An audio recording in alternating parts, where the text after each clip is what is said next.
Bom dia, gente. A gente vai começar nosso dia de SUS, Medicina de Família e Preventiva, que é aproximadamente o 25%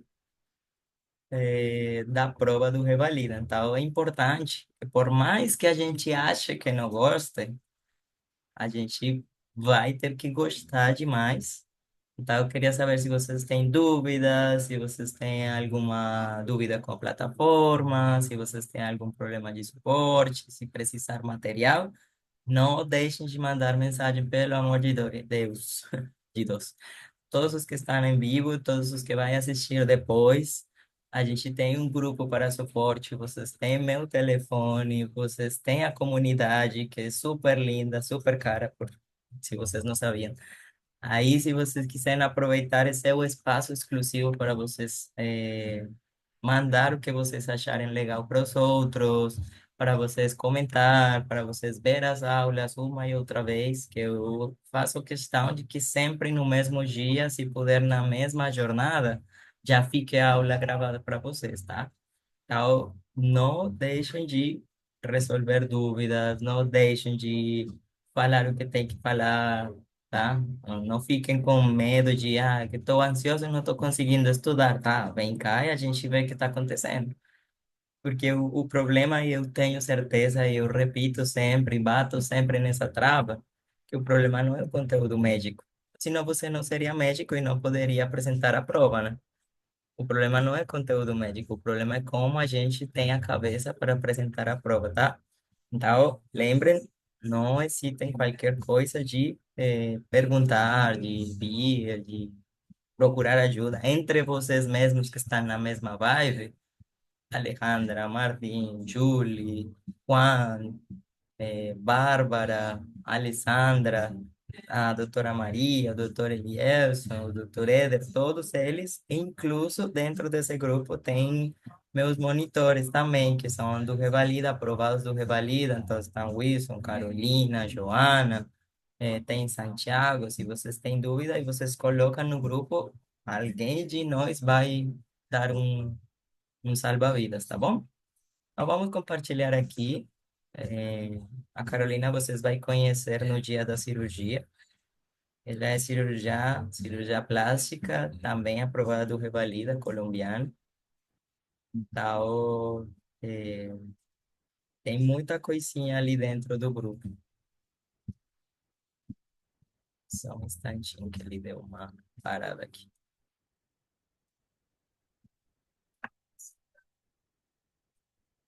Vocês estão conseguindo ver? Sim, A apresentação também. Lógico. Deixa eu ver o chat. Que isso, Martim? 8888.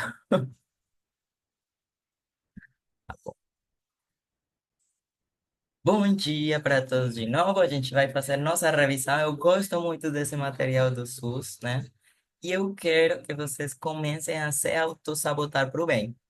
A gente já se autossabota para o mal de muitos jeitos possíveis. Sempre. A gente já acha que não consegue, a gente já acha muitas coisas erradas sobre nós. Agora eu quero que vocês se autossabotem para bem. É como meus pacientes de emagrecimento. Eu começo a falar para eles, a partir de agora você vai falar que ama o brócolis, ama o alface, ama o espinafre, você ama o tomate, você odeia o refrigerante. Aí, esse tipo de atitudes que a pessoa começa a botar na cabeça faz toda a diferença. Então, com essa matéria é uma coisa muito interessante. No começo ninguém gosta. E depois, quando você já é médico, você está trabalhando, você está conhecendo o sistema por dentro, você começa a ter ele como por osmose. Então, para a gente. Peraí, que Martin saiu e voltou. Para a gente que está preparando uma prova tão importante sobre o governo do Brasil e a saúde do governo do Brasil, a gente precisa conhecer como são as regras do governo do Brasil, não é? Então, você tem que se apaixonar, tipo, é como escovar o dente. Você tem que escovar o dente gostando ou não gostando, mas é a sua saúde oral que está em risco. Agora, para a prova do Revalida, você tem que saber algumas dicas do SUS, querendo ou não querendo, você decide, mas se for querendo, vai ser muito mais divertido. Você vai conseguir entender que você é a pessoa mais importante dentro do sistema SUS. Tal como você é a pessoa mais importante dentro do sistema SUS, você vai entender a grandeza que, como médico, você pode fazer na vida das pessoas. Então, é isso que eu quero a partir de agora e que eu quero que vocês comecem a pensar. Eu não gosto de pediatria. A partir de agora você vai amar. Ou seja, não é meio que, eu vou ter que aguentar pediatria, não. Eu amo pediatria. Tipo, que negócio bacana isso aí. Aí você está fazendo uma autossugestão. No começo vai ter um barulho de, será? Isso não parece muito sério. Mas para que a gente precisa que você comece a fazer isso para estudar, tá bom? Muito bem. Então, começando o nosso dia de aula de preventiva SUS Medicina de Família no Revalida, a gente vai começar a entender como funciona essa matéria. Essa matéria é muito bacana. Ai, é que a minha apresentação está dando aqui uns papos. Graças ao nome. Aguinha, aguinha. A gente pega a aguinha, que é importante. Aguinha e café. Cadê a apresentação? Só um instantinho que aqui deu um pulo.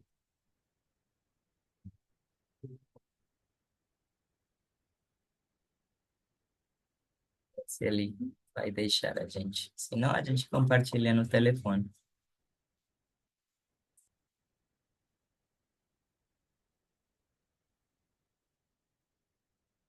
Instantinho, eu vou ligar aqui pelo telefone, porque senão ele não vai deixar.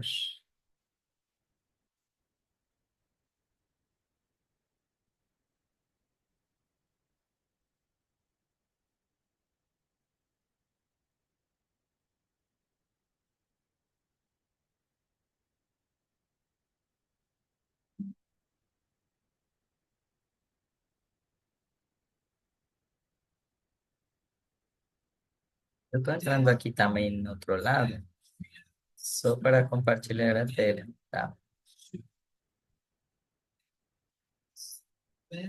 Eu trabalho com isso há tantos anos, não se vara, não.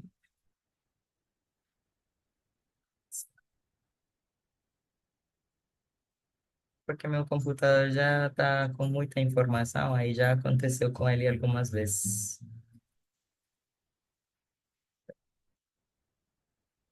Assim, só a parte da tela, só um instante que eu quero me ver, se eu quero compartilhar a apresentação com vocês.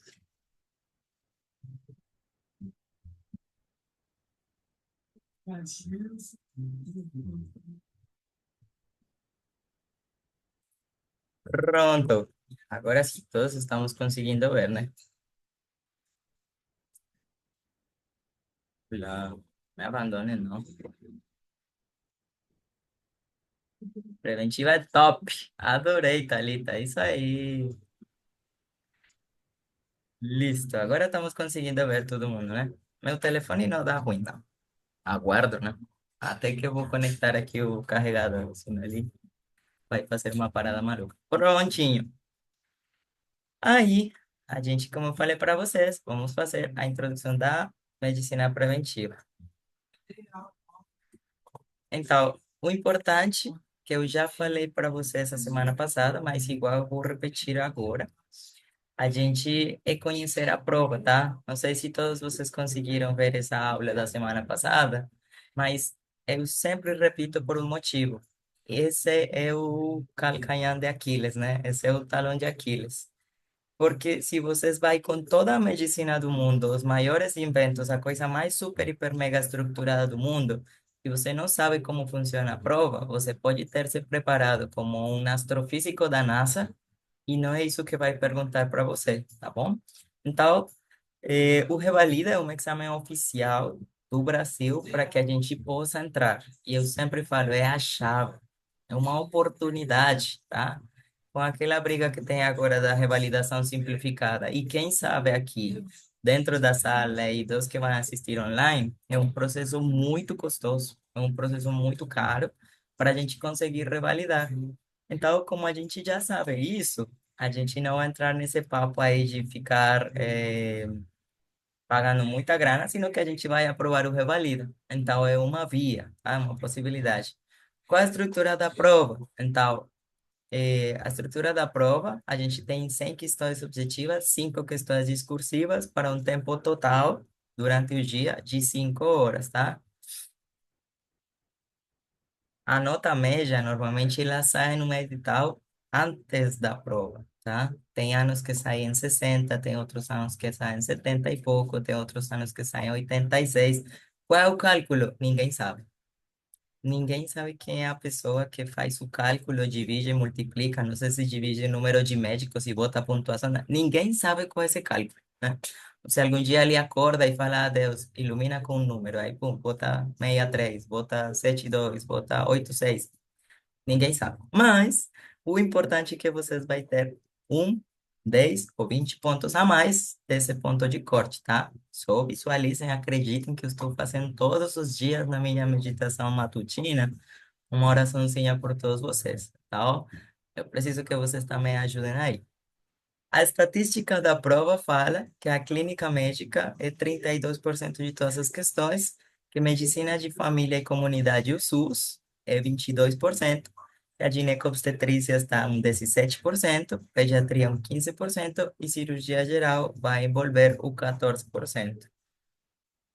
E o que a gente vai trabalhar hoje, né? O que a gente vai trabalhar hoje especificamente para ver a clínica da medicina de família e comunidade, que assim se chama na vida mesmo, é estratégia, mais estatística, mais alguns macetes e vamos fazer questões comentadas. Não tem nada mais importante que a gente treinar para o jogo, né? Imagine um jogador de futebol que não treina para jogar futebol. Aí fica triste. Então, se as pessoas que fazem atividade física treinam para fazer o jogo, ou para fazer a competição, ou alguma coisa assim, a gente tem que treinar. E nesse momento da sua vida, faltando, são 35 dias mais ou menos para você parar de estudar para a prova do Revalida, porque os últimos 2 dias a gente não vai estudar. Vai ser estranho, vai ser a primeira vez na sua vida que você faz isso, tudo bem, mas últimas 48 horas a gente não vai estudar medicina focado para o Revalida. A gente vai estudar outra coisa, vai estudar da vida, vai estudar de Deus, vai estudar da abundância financeira, vai assistir um filme com seu filho, vai caminhar na praia, qualquer coisa. Mas esses últimos 2 dias, o cérebro precisa se organizar, tá? Então, precisa que você tenha o gás completo nesses dias, para nesses dias você estar organizando informação importante, tá bom? Então, como eu falei, a gente viu primeiro a introdução estatística da prova, a gente vai ver os macetes, ou seja, as dicas estratégicas, para quem não tem ainda as gírias brasileiras, macetes é tipo os tips, para otimizar exclusivamente a prova objetiva e discursiva do SUS, né? Cada vez que a gente tenha uma clínica, a gente vai colar nela. De fato, o último sábado a gente volta para a clínica médica, que é a clínica mais perguntada, então a gente pelo menos tem que fazer 2 dessas. E a discussão que a gente vai dar entre as questões, que essa vai ser bem legal, bem importante. Passo um, que eu vou pedir para vocês, não fiquem chateados com o INEP, não fiquem chateados com a banca de respostas, pelo amor de Deus, tá? Do ano passado, eu quero saber quem é o usuário do Zoom. Eu não estou tendo o nome aqui. Quem é o usuário do Zoom? Bota um nomezinho aí. Eu não sei, pode ser Bárbara, pode ser Juan, pode ser Julie, pode ser qualquer um dos que não estão por aqui. Mas para o usuário do Zoom que perguntou do ano passado foi quanto? O ano passado a segunda foi 86 pontos, tá? 86 foi a nota de corte do ano passado. Agora eu preciso de vocês orando para que a nota de corte primeiro seja mais baixa, mas a gente não se importa com isso, né? A gente se importa com aprovar por encima da nota de corte, tá? Muito bem. E depois da discussão de perguntas, eu quero que vocês tenham em conta que hoje a gente vai focar em medicina de família e comunidade, a parte da preventiva, a parte do SUS. Por quê? Porque às vezes a gente vai responder uma questão da preventiva achando que clínica médica pura, e aí se enrola tudo, né?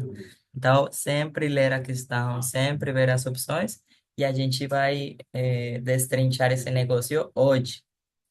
Lógico, sentar e estudar os temas do SUS, eu não vou sentar por vocês. Isso daí é uma ajuda que vocês vão dar para mim. Uma ajuda não, uma ajuda que vai fazer para vocês distribuir os horários, 1 hora a 3 horas por dia, estudando, distribuindo os temas, dividindo eles por blocos, marcando o tempo de pausa, né? 45 minutos de estudo, 5 minutos de repouso, de respiração, de meditação, de ir no banheiro, tomar uma aguinha, um cafezinho, depois voltar com outro tema, tá?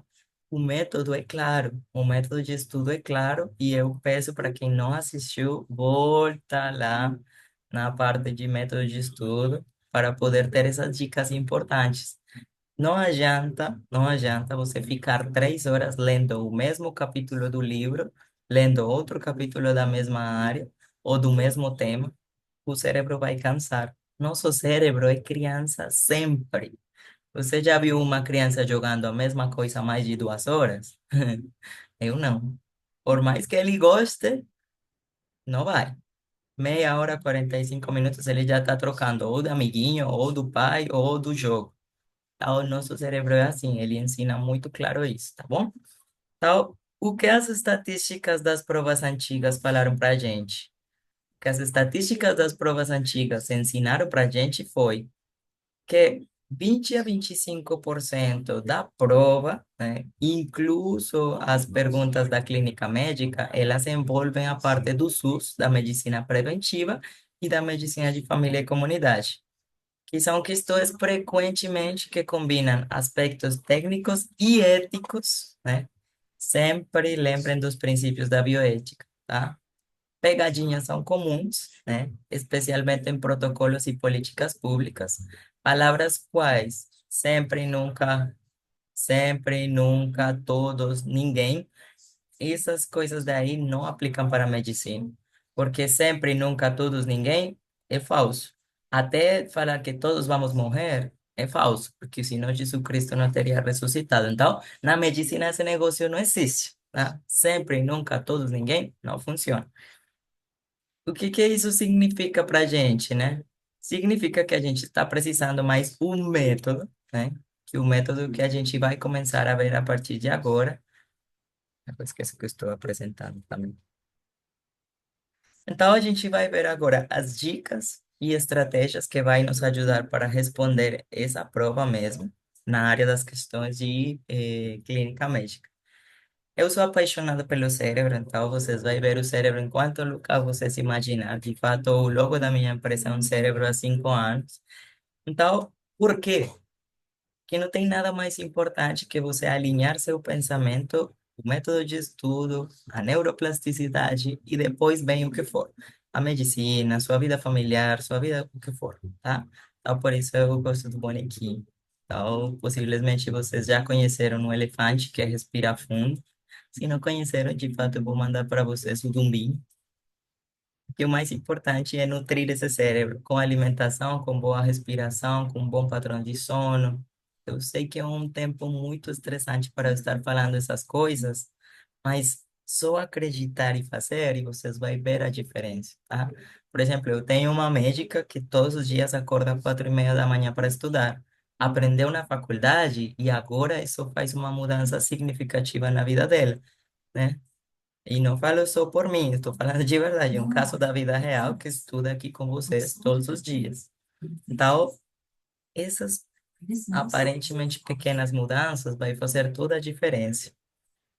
Vamos falar dos temas mais cobrados, o que realmente cai, né? O que realmente tem caído até hoje. A medicina preventiva, a medicina de família e comunidade, ela está dividida em três áreas, né? Que é o SUS, a medicina preventiva e epidemiologia, e a medicina de família e comunidade como tal, né? O SUS, ele normalmente quer uma coisa importante. Você é médico de fora, você se formou fora, eu não sei como você se formou fora. Pode ser médico, claro, você pode ter saído da Universidade de Harvard, mas eu não sei se você conhece meu sistema, que meu sistema é único no mundo, é o único sistema no mundo que é gratuito, universal, íntegro e trabalha com equidade, né? Só que eu vou perguntar isso.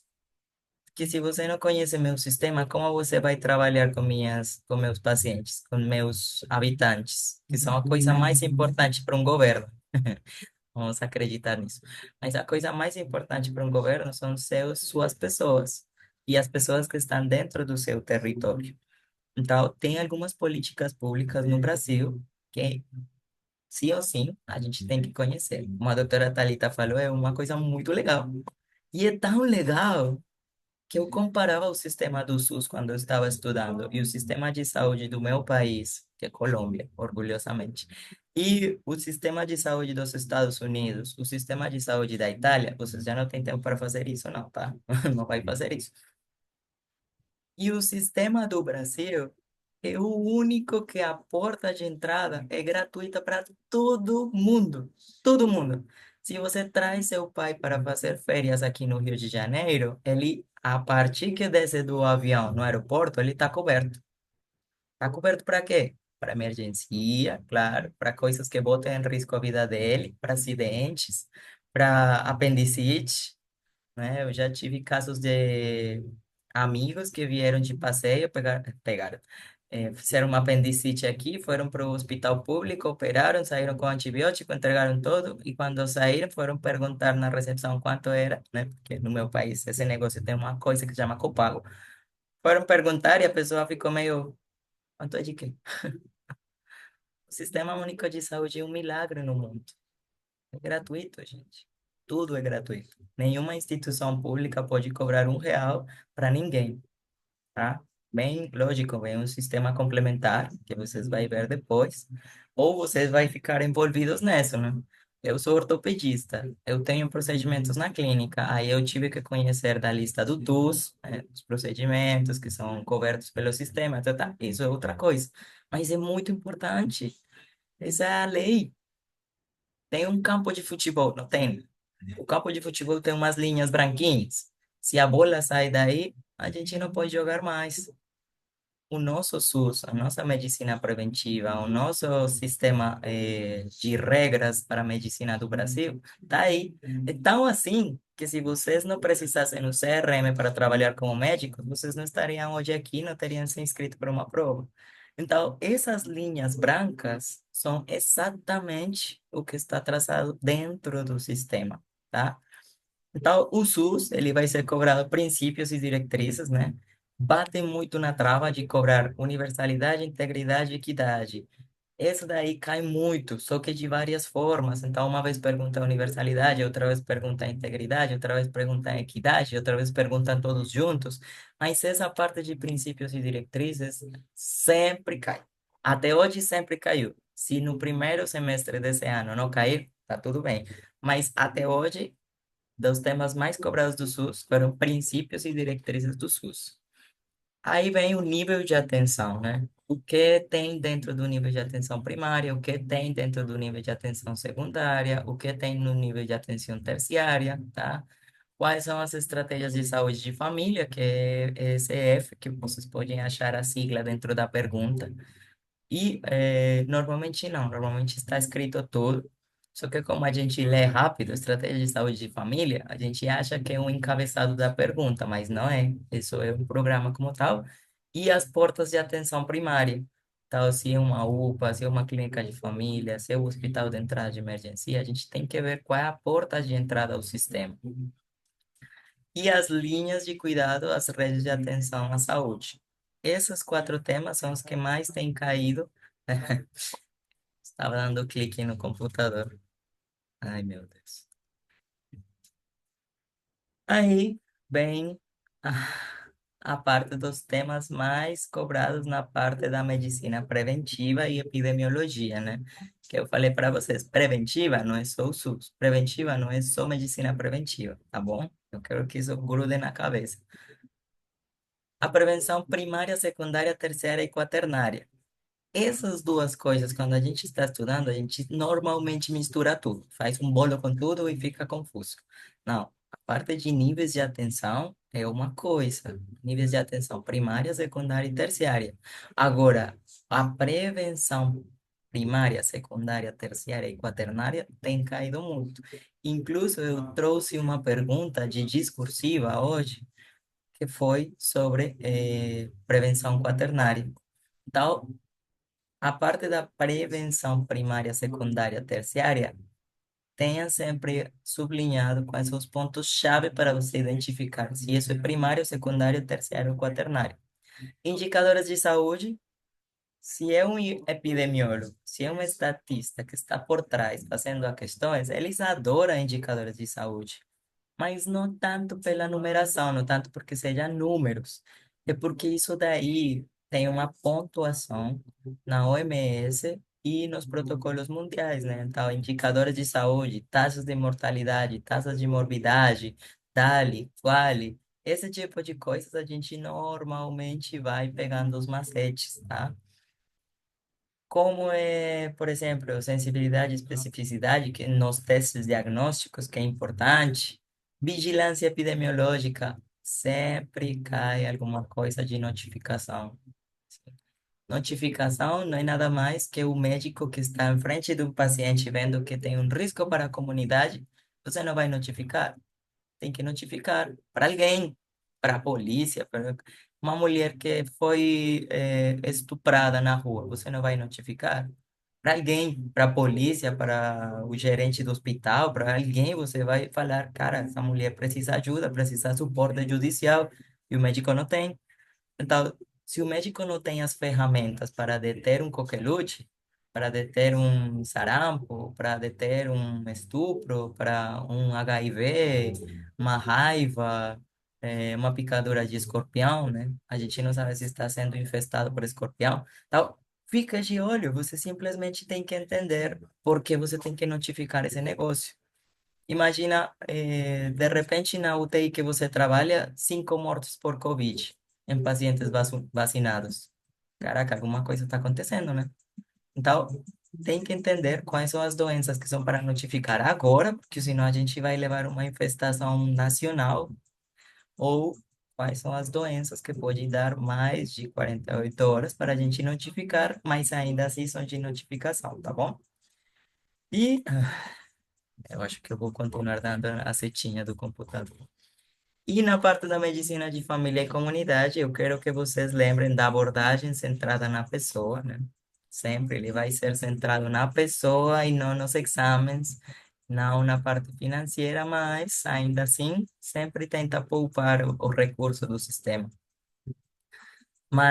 Tratamento de doenças crônicas na atenção primária, manejo das doenças crônicas na atenção primária, critérios de risco para encaminhamento. Então, eu tenho paciente aqui na UBS, né, na Unidade Básica de Saúde, na clínica de família ou na UPA. Quando eu vou pensar em mandar um paciente para um hospital diferente, para um hospital especializado, para um hospital maior, e a longitudinalidade e a integridade no cuidado, isso não é nada mais que ver como funciona o sistema, né? Como funcionam os locais de atenção primária. Se o médico que está lá de comunidade fazendo a avaliação das pessoas, como ele integra esse paciente no sistema, né? Então, essas coisas são bem importantes. Isso daí é o que tem caído até hoje, né? Não tem outro mistério. Isso daí, a gente tendo em conta esses 12 temas, estudando bem eles, a gente tem uma porcentagem muito grande de bater na trave de todas as perguntas que saírem do SUS. Acreditem, lógico, tem muita coisa do SUS por aí envolvida no mundo. Vocês vão receber apostilhas de um monte de preparatórios parceiros, amigos, que vai entregar para vocês um monte de temas, uma lista de 500 temas, claro. Se vocês tivessem um ano, 6 meses para se preparar, tudo bem. Mas a gente tá no gás final e eu quero que vocês batam na cara do que já caiu, tá bom? Tudo claro até agora? Tá indo bem? Estamos acompanhando? Mandem um coraçãozinho, um joinha, o que vocês quiserem, para eu saber se estão acordados ou não. Deixa eu pegar uma aguinha aqui. Não vou demorar vocês muito, não, tá? Tá tudo claro, gente? Sim, Tá bom. a Obrigada, gente Lé. Salva a minha vida. Então, vamos passar nessa área dos macetes para a prova. Aí vamos falar um pouquinho da objetiva, vamos falar um pouquinho da discursiva, que é importante vocês terem em conta dos macetes da prova. Como eliminar alternativas equivocadas rapidamente, tá? É isso que eu quero, que vocês não fiquem pensando em quatro opções, sino que rapidamente, obrigado, Martim, que rapidamente vocês tenham a opção de eliminar o que não é, tá? Você elimina o que não é e pronto. Primeiro macete, todas as perguntas, se a alternativa disser que o SUS cobre tudo, essa daí já não é. O SUS não cobre tudo, tá? O SUS cuida de todos, mas não cobre tudo, tá? Por quê? Porque o SUS tem como princípio a universalidade e a integridade. Agora, ele não cobre tudo para todos, tá bom? Não cobre tudo para todos. Ele salva a vida de todos no momento da emergência, tá certo. Mas ele não cobre tudo para todos. Se falasse que cobre tudo, esquece. Essa daí já não é. Agora, segunda dica, se a alternativa incluir alguma coisa sobre eficácia do tratamento, preste atenção. Por quê? Porque o SUS trabalha assim com efetividade. Que, que efetividade? O que funciona na prática populacional, tá? E não apenas com a eficácia, que é o que funciona nos laboratórios, tá? Eficácia é o que funciona no laboratório, tá? Efetividade é o que funciona nas pessoas. Então, se fala de eficácia, fique de olho, tá? Dica 3: em testes diagnósticos, sensibilidade e especificidade são opostas. De fato, eu vou fazer um. Eu fiz um artiguinho dessa aula aqui, eu vou compartilhar aí na plataforma com vocês, tá bom? Procurem aí embaixo do vídeo, que aí estão os materiais. Vai ficar a apresentação completa, porque possivelmente a gente não vai conseguir ver todas as perguntas e a discutir todas, mas vai estar o material completo da apresentação e um PDF da aula completa, tá bom? Então, voltando para a dica 3, em testes diagnósticos, sensibilidade e especificidade são opostas. A sensibilidade alta são poucos falsos negativos e é bom para rastreio. Especificidade alta e poucos falsos positivos. E é bom para confirmar diagnóstico. Então, especificidade alta, bom para confirmar diagnóstico. Sensibilidade alta, bom para rastreio. Tá bom? Até hoje, 5 anos da minha vida trabalhando com Revalida. Não, 5 não, 6, porque eu também preparei a prova, né? Então, 6 anos da minha vida trabalhando com Revalida. Até hoje, desde 2011, não passou uma prova assim que a gente não tivesse pelo menos quatro perguntas dessa área. Disfarçadas, perguntadas em outra coisa, na discursiva, na parte da prova objetiva, o que for, mas eu quero que você saiba como funciona meu sistema que você vai trabalhar quando eu te entregue meu CRM, né? Então, essa daí é importante. E a quarta é, estratégias de saúde de família não são apenas prevenção, tá? Muitos cometem o erro de pensar que estratégias de saúde, ESF, né? É só para prevenção. Não. A ESF não teria médico para fazer prevenção. Teria um posto de vacinação. Aí você está fazendo prevenção, né? Mas se você tem médico, o médico faz o quê? O médico previne, o médico diagnostica, o médico trata e o médico reabilita, tá? Então, o ESF, que é a Estratégia de Saúde de Família, eles têm a possibilidade de prevenir, sim, lógico. Prevenir é melhor que curar, isso em qualquer idioma do mundo, tá claro. Mas também temos ferramentas de diagnóstico, também temos ferramentas de tratamento e também temos ferramentas de reabilitação, tá bom? A outra dica que eu trouxe aqui hoje, outras dicas, né, é para a prova discursiva. Então, como você vai estruturar respostas que vai garantir uma nota máxima dentro da discursiva? Eu já falei para vocês e eu vou repetir. Vocês não são os únicos médicos que erraram numa prova do Revalida. Vocês não são os únicos médicos que erraram em algumas questões do Revalida. Vocês não são os únicos médicos do mundo que erraram em alguma prova discursiva. Pronto, acabou. Agora, isso daqui é para vocês terem em conta, vai servir tanto para a prova da medicina de família e comunidade, quanto para o resto, tá bom? Então, passo um, identifique o núcleo da questão. Isso é importante. Toda questão discursiva do Revalida tem uma aba central. Tem que ter. Se você ainda não identificou, não escreve nada, não responde nada. Se você ainda não identificou o núcleo da questão, o ponto ouro, não responde, tá? Seja SUS, seja clínica médica, seja o que for, tem um tema central. Então, a gente vai identificar ele. O passo número dois, use uma estrutura que a gente chama de POC, na parte de educação, que é problema, origem e conduta, tá? Sempre utilize isso. Então, na parte do problema, identifique o que está sendo pedido. Por exemplo, paciente com fator de risco cardiovascular, qual a melhor conduta? Sim. Se a gente está lendo rápido, possivelmente vai falar do paciente com risco cardiovascular, vai falar um monte de coisa, não, qual é a melhor conduta? Aí, peraí, só um instantinho que chegou mais uma doutora por aqui, pronto. Aí, a gente falando dos macetes da prova, passando da prova objetiva e agora na prova discursiva, só para dar um contexto para quem chegou, a gente está no passo 2. Sempre utilize uma estrutura de resposta. Essa estrutura de resposta não tem erro.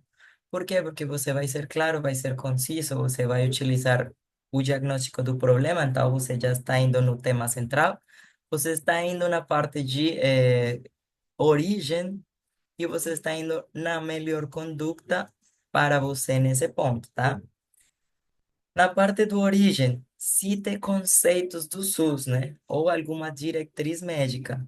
Segundo a estratégia de saúde de família, pacientes de alto risco cardiovascular, segundo o protocolo da A, têm que ser acompanhados regularmente de tal jeito. E a conduta, sempre coloque com ações diretas.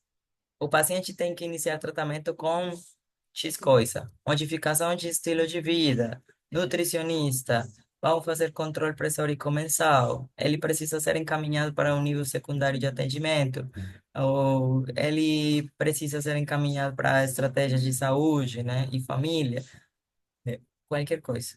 Pela idade que o paciente tem, que é maior de 50 e tantos anos, ele precisa fazer uma abordagem preventiva, pedindo isso, tá bom?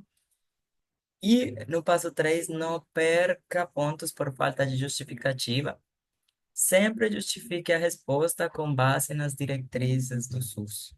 Eu não estou falando para vocês ler todos os manuais do SUS agora, mas o material que vocês revisem agora, seja resumido, ou seja em imagem, ou seja em mapas conceituais, ou seja o que for, você vai precisar fazer uma abordagem diretamente do SUS. Então, se você está revisando o material e você está vendo que está muito específico, está muito focado numa área muito no mínimo do mínimo, volta, olha de onde esse material vem.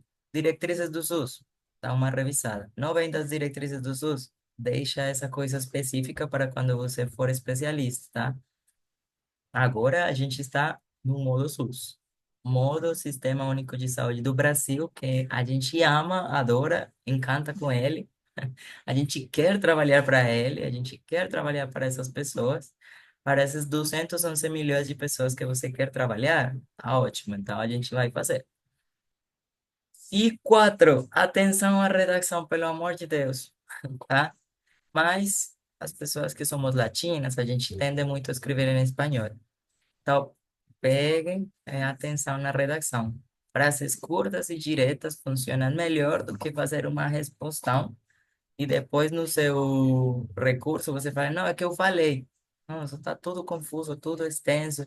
Utilize o papelzinho para você redactar primeiro, ver o melhor possível, dar uma avaliada na parte. Eles têm até a ordem de que se está mal escrito em português, pode cancelar a resposta completa. Então, aí vocês vão entender porque tantas discursivas são amputadas da resposta. E é porque muitas pessoas escrevem mal. Se você escreve de um jeito que não seja legível, também. E o médico peca muito por isso, né? Se você escreve mal português, se você escreve mal, se você não dá para entender o que você está falando, também é uma resposta que vai ser amputada, tá bom? E eu não quero isso para vocês, por isso eu decidi trazer os macetes, os dois macetes da prova, porque são muito, muito importantes. E agora sim, o que importa, né? Que a gente vai fazer, vai tratar. É só um instantinho que eu vou dividir a gravação em duas. Aí eu vou começar.